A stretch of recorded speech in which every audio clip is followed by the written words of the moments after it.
当您在使用维修系统之前，可以试想，客户送修产品，第一个有关的就是对象，也就是客户。因此，这里要介绍的就是客户资料设定作业。这里的用意是将常往来的维修客户资料建档，以方便相关资料能在校修单与维修单中带出。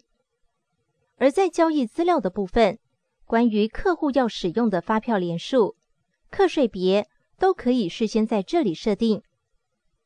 另外，如果这家客户常常交易，而且有固定的结账方式与收款日时，可以事先在这里设定。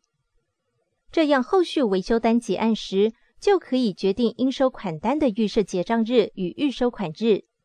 至于细部的栏位设定方式，请您参考初阶课程说明，在这里就不再赘述了。还有一个部分跟维修系统有关的是适用价格的决定。这里是决定商品资料建立作业的单价抓取，同时在日后维修单也会按照这个商品对应这个客户，来带出预设零件单价。这样一来，您就不用记住销售给每一家客户的单价是多少了。